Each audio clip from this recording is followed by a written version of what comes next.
Boa noite, doutora Kátia. Boa noite, Sérgio.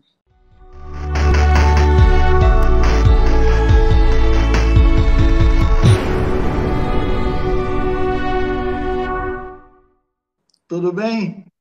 Tudo ótimo. E obrigada pelo convite, por estar aqui falando de temas assim tão importantes agora e sempre importantes, né? Mas é uma oportunidade muito boa de tocar nesses assuntos aqui com você.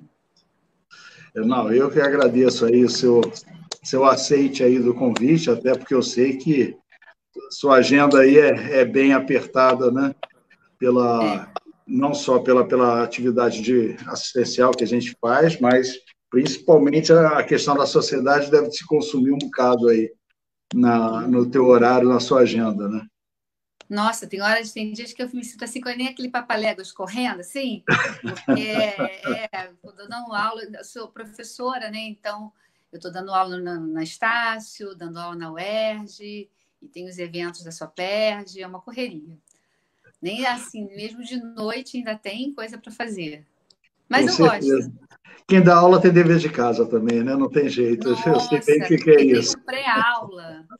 Exatamente. O pessoal está entrando agora, eu acho que é até uma hora boa de apresentar você.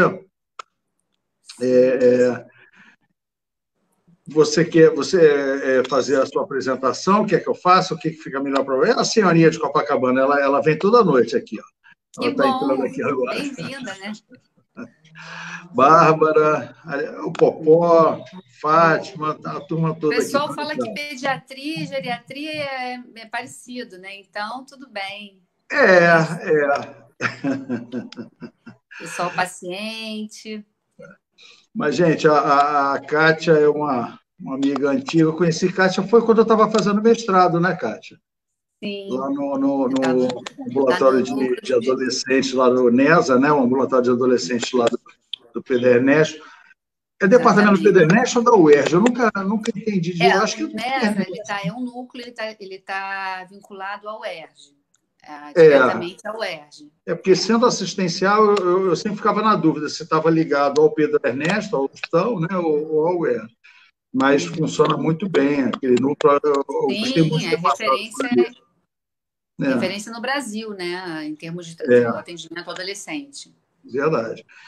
Então, a doutora Kátia Nogueira, ela é professora da UERJ, como ela já falou, professora da Estácio, uma excelente pediatra, eu sou testemunha disso, e ainda agora, como tem pouca coisa para fazer, né, Kátia, você resolveu acumular a presidência da Sociedade de Pediatria do Rio de Janeiro.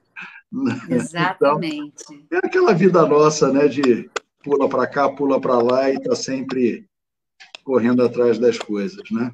Pois é, fico pensando, a vida me deu essa oportunidade de ser presidente de uma instituição tão importante quanto a Sociedade de Pediatria, num momento único, né, da nossa história aí, recente, né? Em tempos de pandemia, e mesmo é clichê, é chavão, mas a gente tem que se reinventar, é o novo normal mesmo, e coisas como essa que a gente está fazendo aqui agora, que anteriormente talvez fosse presencial, a gente está aqui, né, na plataforma digital, mas a gente assim consegue, acho que consegue também penetrar em várias camadas, né, da sociedade, isso é bom também, isso é positivo. Um veículo assim diferente, porque você não tem a restrição da atividade presencial, né? Não tem aquele calor da troca na Olho no presencial, olho. né? Mas, de qualquer forma, é compensado, de uma certa forma, né? É compensado com um alcance maior e não tem. No outro dia eu estava conversando com um colega e tinha um outro colega de turma meu, até que ele é português, estava lá em Lisboa assistindo, nisso um outro lá em Belém. Então a gente vai conversando e vai juntando a turma aí, é sempre bom. Mas esse tema de hoje eu gostei muito quando você propôs, porque é uma preocupação realmente, né, das pessoas que estão aí com as crianças em casa, essa questão da prevenção de acidentes, a questão de violência, né? Então, é um tema assim, que preocupa muito, muito mesmo, principalmente quem está com as crianças em casa nesse momento, numa forma que não está habituada, que não faz parte da rotina, né? Uma rotina adaptada, vamos dizer assim, né? Exatamente. Mas aí eu queria que você desenvolvesse um pouco mais aí em relação a esse tema, o que você tem Porque assim, observado. em termos assim dos acidentes da infância, né? As crianças em casa estão pintando sets, né? Estão pulando no sofá, tá quebrando dentinho, fraturando perna, braço. Tem mãe que tá com o bebê no colo, falando no celular, e fazendo comida, e tem os riscos também de queimadura, enfim, de uma série de eventos.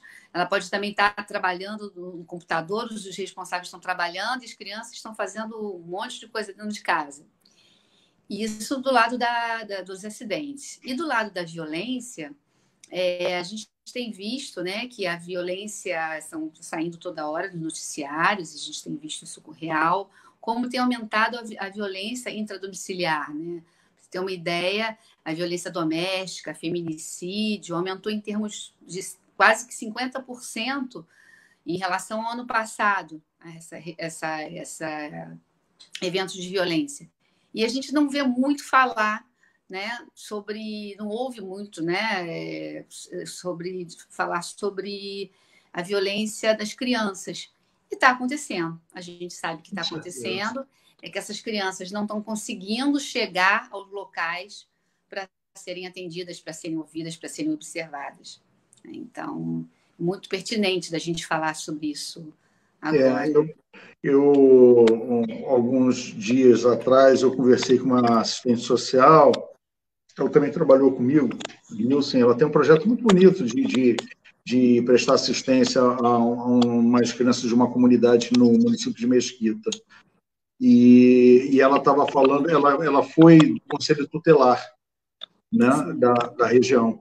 Então, a gente conversou exatamente essa questão, porque como o foco, as pessoas estão tão focadas, e a mídia também, agora até mudou um pouquinho, porque apareceram alguns assuntos novos, né? Mas o foco é tão grande em cima do coronavírus que esquecem das outras coisas, né? E as outras coisas que o isolamento trouxe uma potencialização grande. Aí nós estamos falando do aumento do nível de suicídio, também começando com uma pediatra, foi constatado, dos acidentes, como você bem disse, da violência doméstica entre os adultos e também entre as crianças. E ela, sendo do Conselho Tutelar, ela contava com o auxílio das pessoas dos ambulatórios que atendiam as crianças, que estavam sempre atentas para ver se havia algum sinal de maus tratos, aquela criança, tudo, quer dizer, servia como um apoio para que ela desenvolvesse o trabalho dela. E isso agora, com o isolamento, se perdeu. Né? As coisas estão muito mais escondidas, e eu tenho um pouco de receio em relação a isso, porque a tendência é não só aumentar a frequência dessas questões de violência, como aumentar a gravidade das lesões. Exatamente. Né? E essas crianças, né, que estão assistindo essa violência intradomiciliar, essas crianças que estão vendo os pais muito ansiosos, esses pais com uma pressão muito grande financeira, grau de desemprego, consumo de álcool excessivo, que está assim, como nunca se vendeu, né? Bebida alcoólica, né? Eu vi que vendeu mais do que vendeu no Carnaval, do que vendeu no Ano Novo, em um final de semana. Então, assim, isso tudo, essas crianças estão observando tudo isso e estão sofrendo todas essas consequências, né? Também. E uma coisa, quando a gente fala de acidente, né? Até mais ou menos a primeira metade do século XX, se pensava que acidente era uma coisa assim do acaso, era uma coisa aleatória, uma coisa assim, um acaso.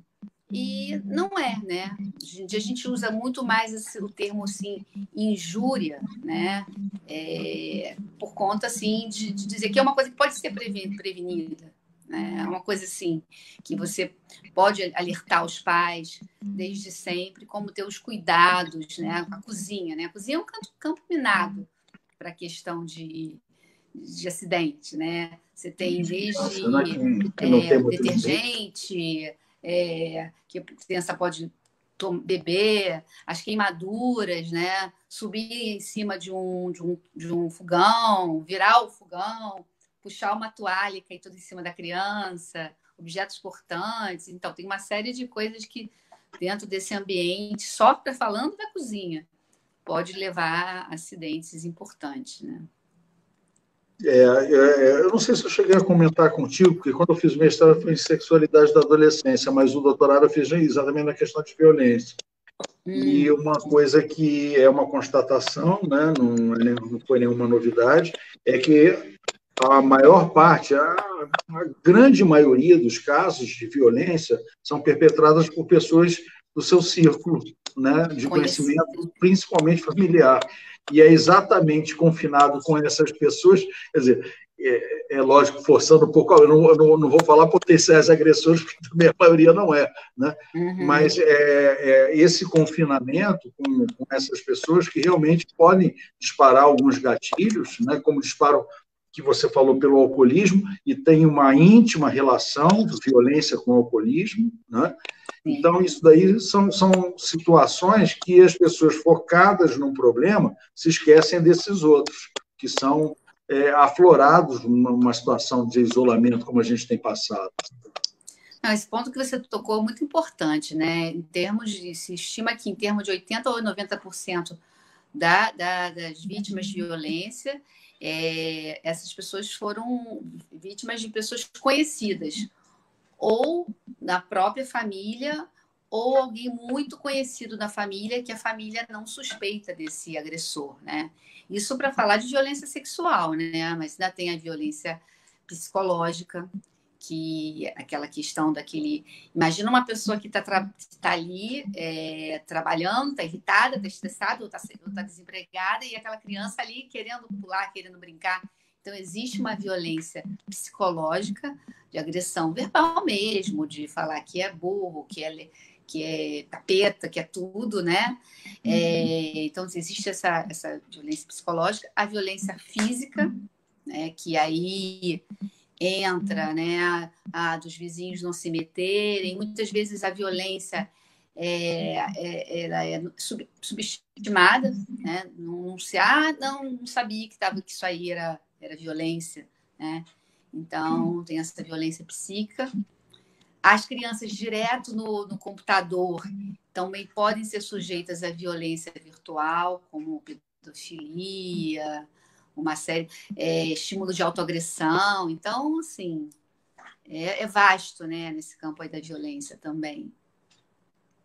A questão não é só um tapinha, né? Isso daí é para educar, sob o pretexto de educar, que ela vai e pratica uma violência que ela não tem essa percepção. Então, a percepção da violência também é uma coisa interessante. Eu fiz um questionário, e até foi validado em relação a essas questões de violência, que primeiro eu perguntava se a pessoa tinha sofrido ou presenciado uma situação de violência, né?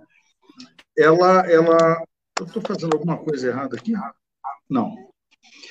É porque estava dando um ruído, mas eu acho que eu consegui tirar. Então, a pessoa... Eu perguntava primeiro, você vivenciou ou sofreu alguma questão de violência? Aí ela chegava e dizia que não.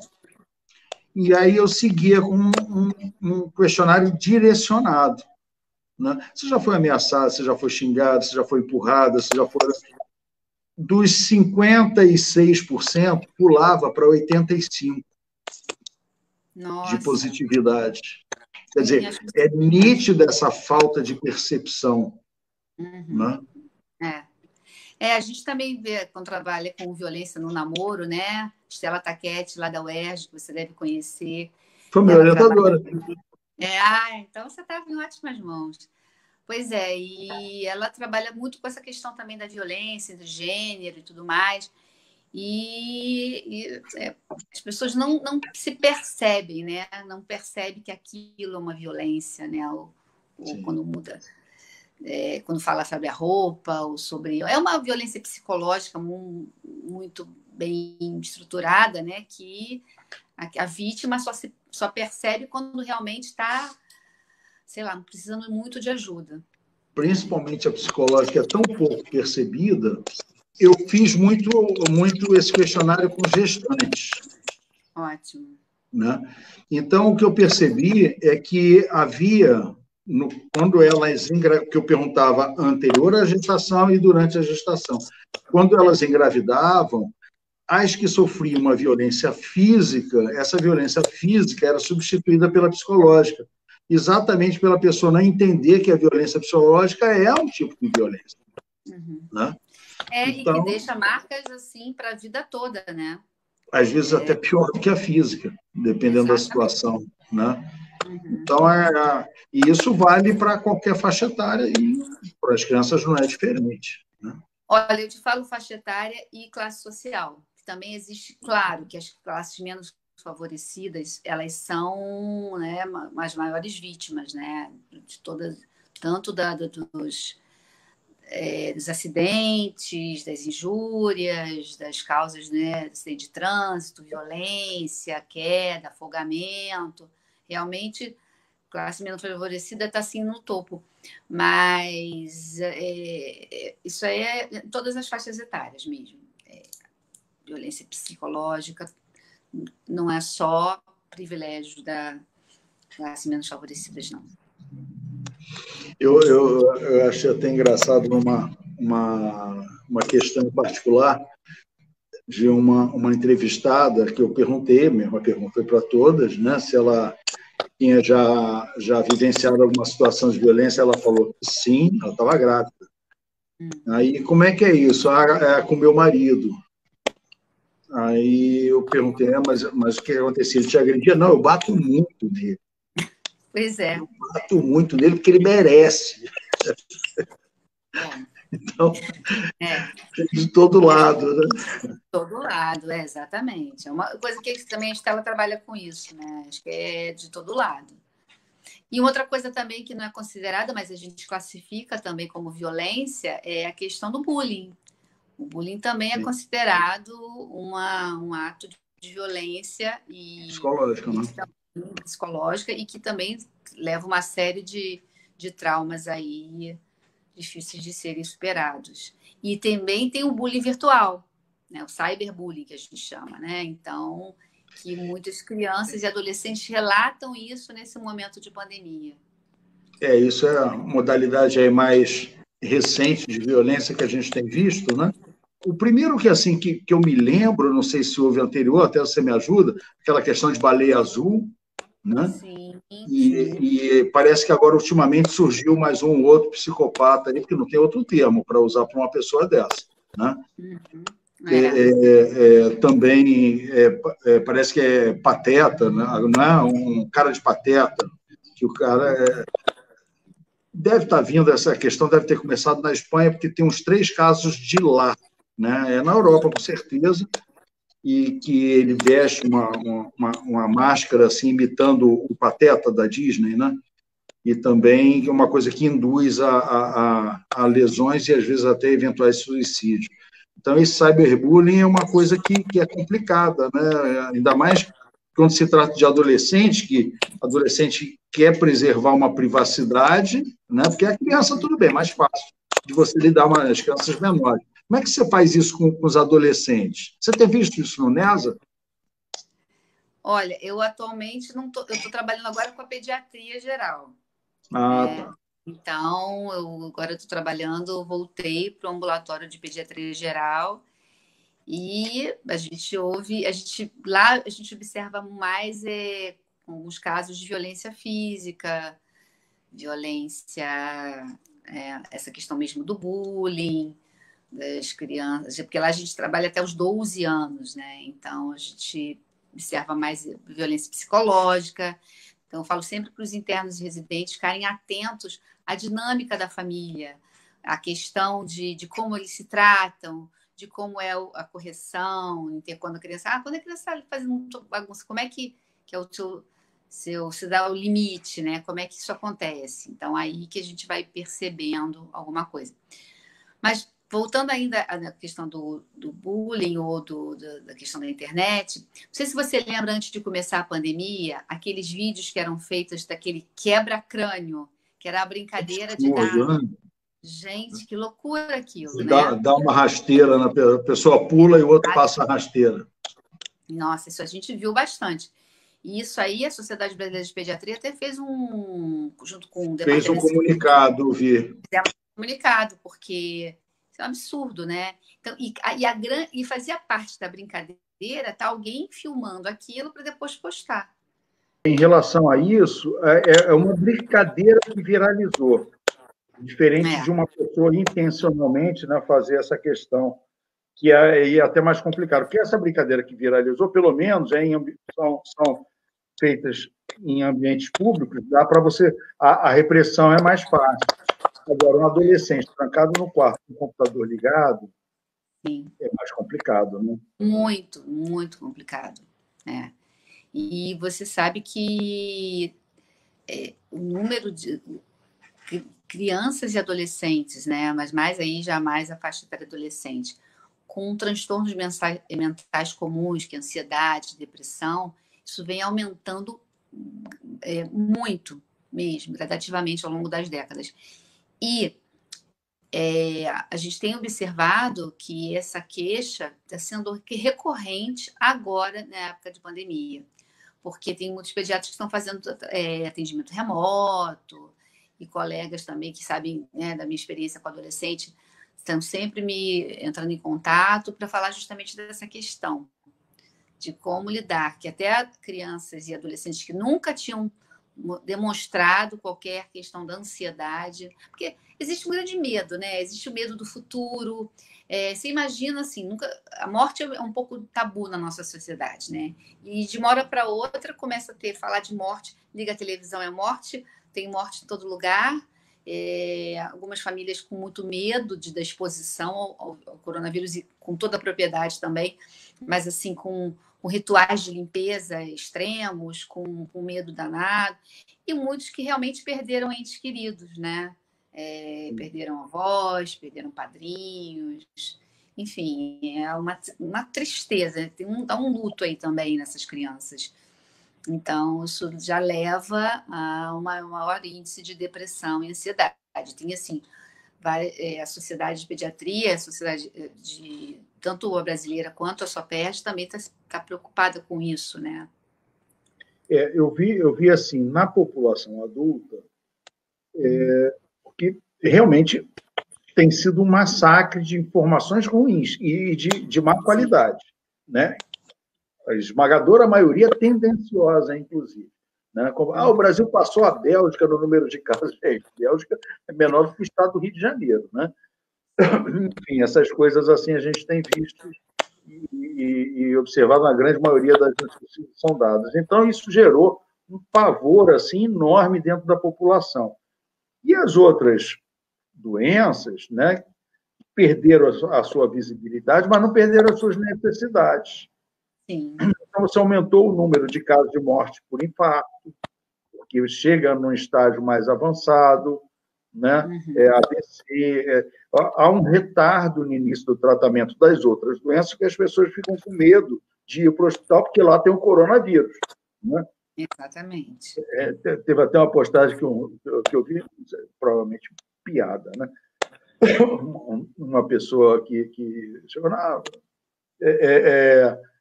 como é que está fulano? Não, está tudo bem, agora está tudo bem. A gente pensou que era coronavírus, mas chegou no hospital, não era coronavírus, era dengue hemorrágico, não era nada de coronavírus.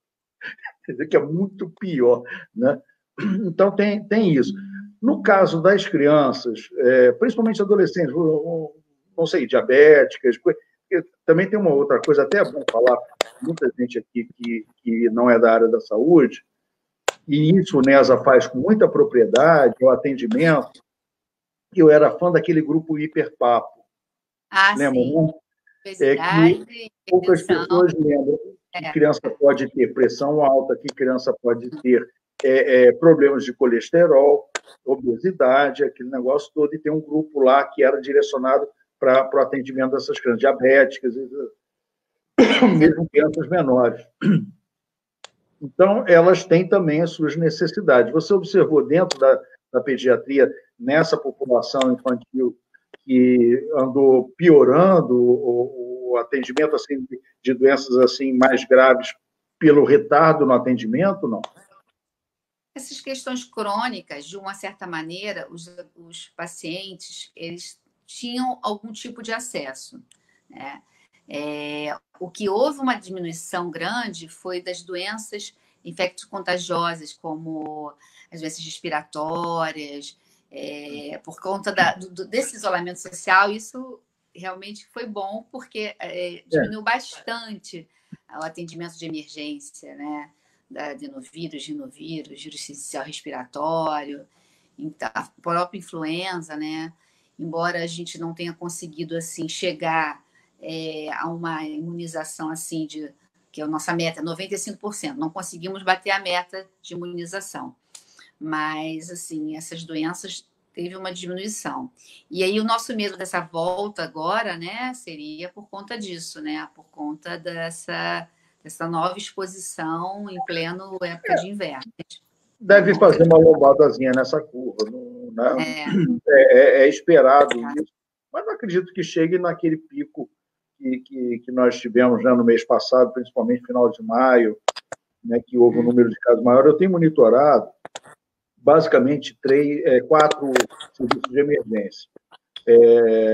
UPA de Costa Barros, UPA da Rocinha, o CER do Leblon, que é o Centro de Emergência Regional, para quem não conhece, funciona como uma UPA, e eu não sei se chama Taquara ou Jacarepaguá, naquela área ali, né? Nas 4, tanto adulto quanto criança, diminuiu assim significativamente o número de casos. Em relação a unidades de adulto, não sei, infantil, de adulto também a lotação diminuiu. E um indicativo assim que eu entendo que foi muito significativo é o SISREG, que é o Sistema de Regulação, né? Que é onde são... Eu estou explicando porque tem gente que não conhece, eu sei que você sabe. Mas é ótimo. O Sistema de Regulação Regional, que é quem agenda as consultas, agenda os exames e até orientam as internações. A fila para o Covid zerou. Não tem mais fila. Uma coisa assim, de 50 casos caiu para 5, 6, entendeu? Então, são indicativos que realmente houve um decréscimo importante nisso. Agora, evidentemente, com a flexibilização, vai ter uma lombadazinha, né? Eu acredito que deu uma subida, mas nada como a gente já passou, né? Eu acho que vai ter um impacto, assim, quando sendo uma coisa gradual, sendo uma coisa que sabendo que vai abrir, que pode se fechar depois, né? Então, eu acho que tem um lado positivo grande, porque existe esse estar dentro de casa confinado leva a uma série de, como a gente conversou aqui agora, a questão da depressão, a questão das pressões dentro da família, que é muito grande, né? Essa questão da violência, que a gente não está tendo visibilidade do que está acontecendo. A gente fica pensando na questão da violência sexual, a gente não está vendo a gente não está... A escola também é um local onde existe um olhar para essa criança, né? Para esse adolescente. A própria vizinhança, né? O Conselho Tutelar, por exemplo, muitas das denúncias são feitas pelos vizinhos, pelas pessoas que estão observando aquela família. Então, isso não está acontecendo tanto. Então, isso nos preocupa muito. Olha bastante. Um comentário que fizeram aqui, que é uma preocupação de muitas pessoas, né? A questão das voltas às aulas, incluindo as creches, né? Eu conversei na semana passada com uma pessoa da área da educação, aí agora eu queria saber a tua visão aí como pediatra. Como vocês veem a volta às aulas, incluindo creches? Olha, a gente entende que a creche essa abertura da creche é por conta das famílias que os pais vão ter que voltar a trabalhar. Então, a ideia de voltar à creche por conta disso. Mas essa criança com menos de 2 anos que não pode usar máscara, né? Que ela pode usar o face shield, né? Mas não pode usar a máscara. Explica por que não pode usar máscara, tem gente que não sabe. Ah, não, é acima de 2 anos pode usar máscara. Não, sim, mas o pequeno. O pequenininho não pode, não dá para usar. Então, é complexo, né? Então, você imagina também como vai ser essa criança dentro de um ambiente de creche. Então, tem que ter um número reduzido, tem a segurança dos profissionais da creche também, né? Então, tem várias medidas de higiene que tem que ser tomadas, de limpeza. A criança, quando estiver doente, quando tiver febre, não pode ser levada para a creche. Tem uma série de medidas. Nós, da SOPERJ, nós vamos fazer uma videoconferência, a gente está lançando um documento. A Sociedade Brasileira de Pediatria já lançou um documento de boas práticas em relação ao retorno da creche e das escolas. E a Sociedade Brasileira a Sociedade do Rio, né, a SOPERJ, nós vamos também fazer uma videoconferência que a gente vai falar sobre isso. Então, nós temos o site, nós temos o Instagram e o Facebook, que a gente vai estar colocando informações assim, de qualidade a respeito disso, dessas discussões, né? Semana passada eu participei de uma reunião do Conselho Estadual de Educação, eles convidaram a SOPERJ para a gente também dar o parecer. A gente tem muita preocupação, a gente entende que é importante voltar, mas a gente quer voltar com a certeza da qualidade do isolamento, da higiene, da informação. Mas você acha, Kátia, que para essas crianças, principalmente na escola privada, você tem uma condição um pouquinho melhor, né? Sim. Mas nas escolas públicas, pois é, na escola privada já está tendo remoto, né? De turmas de 10 alunos, que nunca geralmente são 20, 25, né? Então, mais, até 30, 50, 40. Não, estou falando uma pequena. Né? Mesmo uma pequena, é uma realidade. E como é que elas vão manter esse distanciamento, fazer a higienização correta? Vai ser uma tarefa complicada. Horário de entrada, horário de saída, o transporte dos professores, né? Porque os professores pegam um transporte público, né? Será que vai ter um transporte para esses professores? Será que esses professores também vão receber professores e todo o suporte, né? Da limpeza, da comida, tudo, né? A gente tem uma preocupação imensa em relação a isso. Quando é que deve sair alguma orientação da sociedade em relação a isso?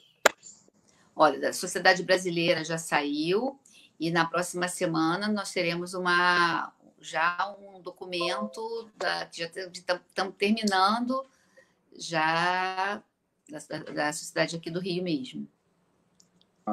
E vai sair pelo Instagram e pelo Facebook? Pelo Facebook e na página da SOPERJ, do site da SOPERJ, que é aberto. É um site, nós temos informações lá que são realmente para a área médica, mas temos informações aos pais. Qual que é o site da SOPERJ? É www.soperj.org. Não é BR, não? Não. Mas depois eu posso te passar para você colocar no... Colocar depois nos comentários, é mais ou menos isso aqui. Isso. Né? E o Instagram é esse aqui. SOPERJ RJ. Isso aí. Por que RJ? Bom, isso aí é para ficar bem Rio de Janeiro. É cidade e estado. Tá certo. A gente... Essa preocupação de volta às aulas, realmente, as pessoas têm me perguntado muito também, por conta dessas questões. Os pequenininhos eu acho até menos mal, né? Porque tem como você isolar mais. Agora, quando começar a andar e correr, aí já vai ser uma complicação, né? Olha, já me perguntaram também assim, mas as crianças não vão usar máscara? Poxa, olha só, as crianças vão usar máscara. A questão é, os pais, tudo, né? A criança é o espelho da família. Então, assim, os pais usando máscara, falando da importância de usar máscara, não falar que máscara, que saco usar máscara. Então, tem que usar máscara. Então, as crianças vão aprender. E pode fazer uma máscara com um super-herói, uma máscara do time, uma máscara de seja lá o que for que a criança gosta, a criança curta. E é uma máscara barata, que pode fazer em casa mesmo, enfim. E tem que levar mais de uma máscara para a escola, né? Porque pode sujar, pode... Então, assim, se os pais usarem, que nem a questão do cinto de segurança. Você lembra do cinto? As pessoas não usavam cinto. Precisa usar a multa, ter a multa, né? Para obrigar as pessoas a usarem. Hoje eu vi numa notícia aqui em São Paulo, agora a prefeitura vai multar quem estiver sem máscara na rua. E é uma multa alta. Então, talvez então, os adultos usando vão conscientizar as crianças que é importante usar. A criança vai curtir, a criança gosta. Não gosta, eu acho que tudo é uma questão de hábito, né? O ano passado eu estive na Ásia e lá eles têm o hábito de usar máscara. Né? E você vê as crianças bem pequenininhas usando. Lá, por questões de poluição, não é de viral. Aliás, na verdade, atualmente, na minha concepção, é peça de vestuário deles, porque você olha dentro do aeroporto, o pessoal de máscara. Não é por conta da poluição. Né, dentro de ambientes fechados, que não é uma máscara para questões virais, até porque não estava tendo na ocasião que eu fui. Foi no ano passado, ainda na hora certa. Deixasse para esse ano, eu estava preso lá, não tinha voltado. Sem dúvida. Ia estar fazendo o trabalho de lá, ia estar fazendo as lives de lá. Pois é. Então, acho que tudo é uma questão de hábito, uma questão de... Agora, qual é a posição da sociedade em relação ao retorno às aulas, em termos temporais? Você acha que é adequado voltar agora, espera mais um pouco? Eu sei que essa decisão não é da sociedade, é só para saber a questão da preocupação da sociedade. A orientação seria aguardar mais um pouco? O que seria o termômetro para mensurar a época correta que retornaria? Olha, o ideal como já foi preconizado pela Organização Mundial de Saúde, né? Ter a vacina, ter o número de casos diminuindo, a curva diminuindo, as vagas nas emergências que a gente já está sabendo que tem, o número de leitos, né? Tudo isso. Nós queríamos e a importância do isolamento social e todas as medidas que vai, né? A gente queria que pelo menos tivesse concretamente esse número de casos diminuindo, né? E mais segurança. A gente teme voltar agora, nesse momento, que começaram as medidas de flexibilização, começaram agora, não deu para sentir ainda o termômetro de como vai ser isso aqui no estado do Rio de Janeiro. A gente gostaria que fosse um pouquinho mais para frente.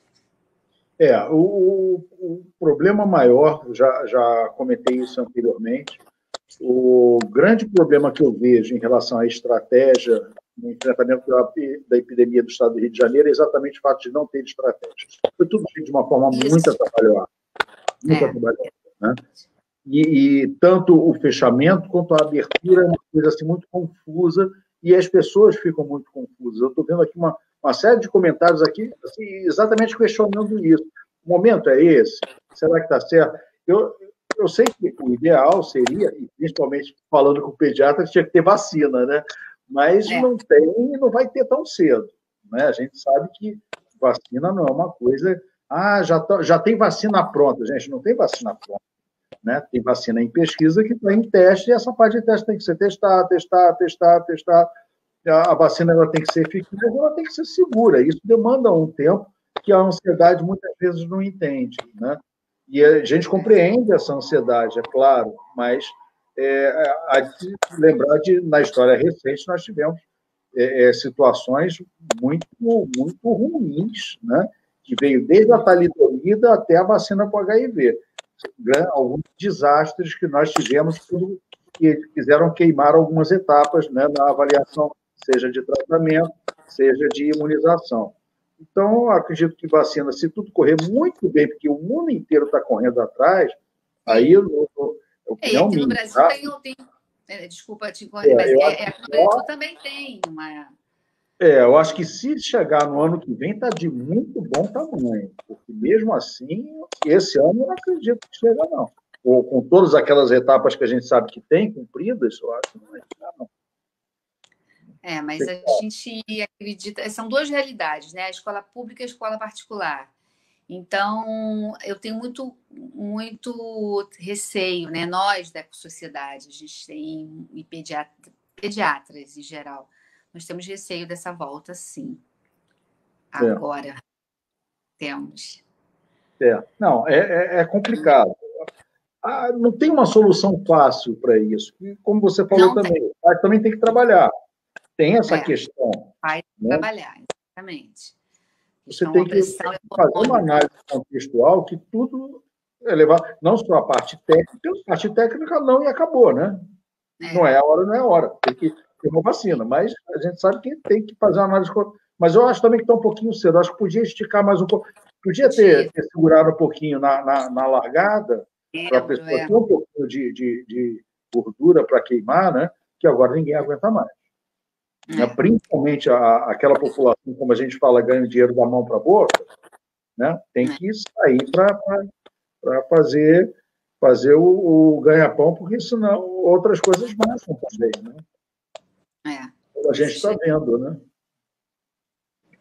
Existe. O Estado do Rio de Janeiro, infelizmente, deu uma lição de o que não se deve fazer, né? Foi muito confuso tudo isso. Então, os poderes tinham que se falar, né? Educação, saúde, sociedade. Mas, enfim. Eu vou fazer, por minha conta e risco e responsabilidade, vou fazer um comentário. Não vou nem perguntar a tua opinião, mas um Estado que teve 8 secretários de saúde nos últimos 6 anos, você não vai esperar que tenha uma estratégia bem estruturada. Isso causa insegurança. Olha só, para a gente, classe médica, causa insegurança, você imagina para a população, né? Então, a gente entende aquela família que não quer que o filho vá à escola agora. A gente entende. Mas entende também aquela mãe que precisa trabalhar e que não tem com quem deixar o filho. Entende aquele adolescente que faz parte, e aquela criança também, faz parte do desenvolvimento dela, cognitivo, psíquico, a socialização com os pares. Sim. Então, é complexo. Não tem uma receita de bolo aí, não. Acho que tem que ser individualizado mesmo cada caso. Eu hoje, voltando do consultório, eu não uso carro para ir para consultório, não. É próximo, enfim, eu uso muito esses carros de aplicativo, é até mais interessante para mim do que alugar uma garagem lá no consultório. Então, eu estava conversando exatamente quando eu estava retornando do consultório com o motorista, e ele falando, ele voltou a trabalhar tem 3 semanas. Ele falou, olha só, eu tenho uma criança de 3 meses em casa e uma de 2 anos. Eu não posso ficar sem trabalhar.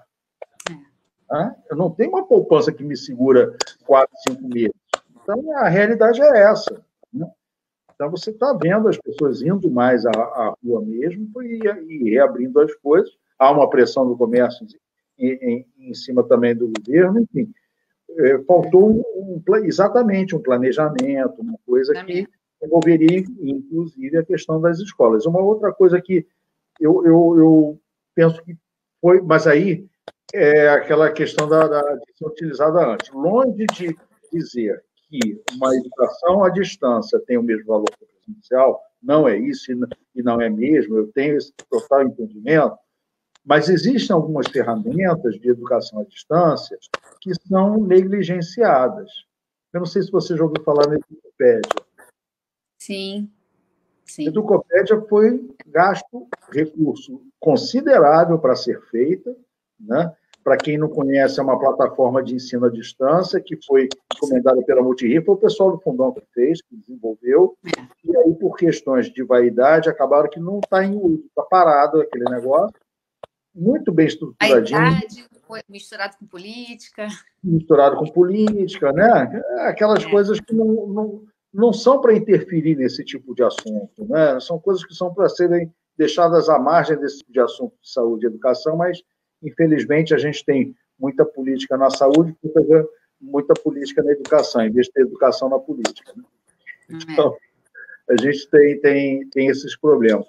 Então, hoje, né, se isso daí foi feito alguns anos atrás, exatamente para servir como uma atividade complementar. Se ela já tivesse sido implementada como deveria, se ela tivesse sofrido um processo de amadurecimento, que seria natural a partir do momento da utilização, ela poderia, inclusive, servir de uma ferramenta nesse momento para adiar um pouco mais esse retorno, para dar né, um Exatamente. suporte para essas crianças em casa durante um período um pouquinho maior, né? Uhum. E tem muita coisa que a criança pode estar fazendo em casa remotamente, a questão das artes, a questão da educação física, que isso também é fundamental. O conteúdo didático, pedagógico, a gente sabe que as crianças de 2020, crianças e adolescentes, realmente vai ter uma perda. Isso aí vai ter que ser recuperado ao longo dos anos, enfim. Mas o mínimo, né? Eu acho que a gente podia ter sido garantido pelo menos o mínimo. Nós tivemos tempo para isso, para garantir esse mínimo. As pessoas já estavam falando nessa epidemia no final de janeiro, né? E ela chegou aqui em março. Né? Quer dizer, teve todo um período que podia ter sido usado para se fazer um planejamento, mas é aquela história também, né, Kátia? Ela veio também expor as fragilidades da educação, as fragilidades do nosso sistema de saúde, que são coisas que já vêm há décadas, que se tivessem funcionando como deveriam, o impacto seria menor, né?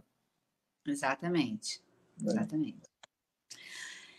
Olha, fala. Pode não, falar. eu queria falar aqui, voltar um pouquinho no assunto da violência, que já vendo que já está chegando aqui o nosso horário, e eu queria falar para as pessoas assim, ficarem atentas a isso. Existe um telefone, né, que é o número 100, que é o Disque Direitos Humanos, onde podem ser feitas denúncias, né? Então, aquela coisa de, também chavão, briga de marido e mulher, ninguém mete a colher. Essas bobagens, né? Então, tô vendo lá os vizinhos deles que se entendam. Não, cada um sabe como cuidar. Não, eu apanhei quando era criança, então foi assim que eu aprendi. Gente, isso não cabe. Então, criança não pode sofrer maus tratos, nem pelos pais. Então, tem que denunciar. Se achar alguma coisa estranha, se achar alguma coisa esquisita, denuncia. E o número que é mais fácil, né, mais acessível para as pessoas, é o Disque 100. Então, ali pode ser exploração sexual. E que garante anonimato também, né? Deixar claro isso. Exatamente. A questão da exploração. A gente não usa prostituição infantil porque a gente usa exploração, porque a criança está sendo explorada, né? Tanto pelo adulto, que usa como mercadoria, ou como o adulto que está consumindo também. Então, é importante saber desse Disque 100. E também fazer as medidas preventivas na casa, né, para evitar acidentes, usar grade, né, tela nas janelas. Protetor de tomada. Protetor de tomada. Não, estar com seu filho, cuidado de ficar com o telefone celular, que o telefone celular tira a atenção, não é só no trânsito, não, em casa também.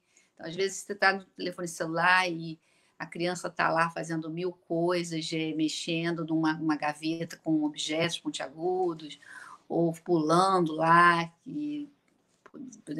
até incêndio também, queimadura dentro de casa, né, líquido, fazer comida e virar, ou fazer café. Eu já atendi crianças que, né, derrubou o café em cima, puxou lá a toalha e caiu o café em cima.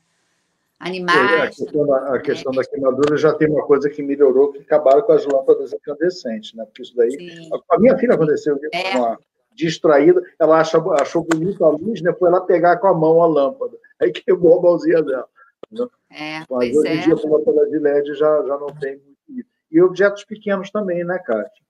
Sim, objetos pequenos para botar na boca, no nariz, dentro do ouvido.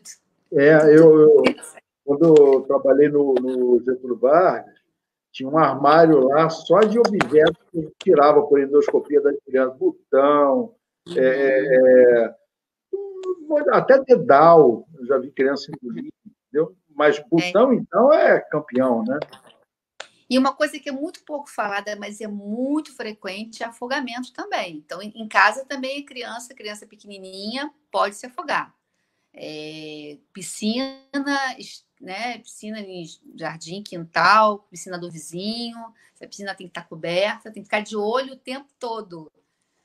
porque principalmente nos menorzinhos, né? Nos menores de 5 anos, cuidado com piscina, e para os bebezinhos, né? Criança, aquele lactente que já está engatinhando, cuidado com água, com bacia. A criança pode morrer afogada num balde de sobre água. o nariz e a boca, né? Exatamente. Não é uma quantidade tão grande de água, não. Né? Exatamente. Então, essa questão é importante ressaltar, até porque, com esse isolamento, a convivência agora é totalmente diferente da convivência que estava tendo antes, quando a mãe saía para trabalhar, o pai saía para trabalhar e a criança saía para a escola. Agora, como está todo mundo em casa, num convívio não habitual, tem que estar muito atento a esse tipo de coisa, porque, às vezes, você querendo manter uma rotina de trabalho em home office, você pode se distrair enquanto as coisas acontecem e você está ali de frente para o teu trabalho, debruçando com a atenção distraída, focada naquilo que você está fazendo, que é o que você faria se estivesse lá no teu ambiente de trabalho. Só que você faria isso lá com a tua criança sendo assistida na escola, né? E não ela estando em casa sozinha. Exatamente. Ficar de olho. Kátia, ficamos agora na reta final aí. Eu queria que você passasse aí as considerações finais, esclarecer que você não é de São Paulo. Alguém botou que você é de São Paulo aqui. Não é de São Paulo, não. Carioca da Gema. Presidente da Sociedade do Rio de Janeiro. Ela não é paulista. Não, carioca. Botou a doutora Cádia de São Paulo, não é daqui, é nossa. Então, carioca as considerações finais aí para você, para despedir da turma aí. Olha, quero agradecer novamente o convite. A Sociedade de Pediatria do Rio de Janeiro está aberta a vir aqui, esclarecer qualquer ponto que vocês precisarem, mim ou outro colega. Você está me devendo uma vez sem problemas no áudio, né? Então, pois é. Hoje temos entrevistas aí. Tá? E se vocês virem alguma questão de violência contra a criança e o adolescente, denunciem, por favor, pelo número 100, e vocês, pais e mães e cuidadores de criança, fiquem sempre atentos com os riscos de uma injúria, de um acidente. É isso. Obrigada. Kátia, eu que agradeço a sua generosidade de ceder o seu tempo aí para conversar com a gente. Tenho certeza que foi muito esclarecedor. Eu estou só vendo aqui elogios e é importante realmente estar atento a essas coisas, porque é uma situação nova para todos nós, né? Então, a gente tem que aprender com a situação, lógico, mas tem as experiências que a gente já tem aí ao longo dos anos, que agora são acentuados esses perigos, essas situações das crianças poderem se machucar. Então, tem que estar muito atento. É importante você esclarecer do Disque 100, né? É importante esse veículo, muita gente não conhecia, e deixar aí também a disponibilidade da sociedade foi muito bom, tá? Então, queria agradecer muito a você, queria agradecer muito a todos que participaram aqui do nosso bate-papo, né? Pessoas conhecidas, pessoas novas, e é sempre bom estar aqui conversando com vocês todos. Muito obrigado aí e boa noite para todos. Boa noite.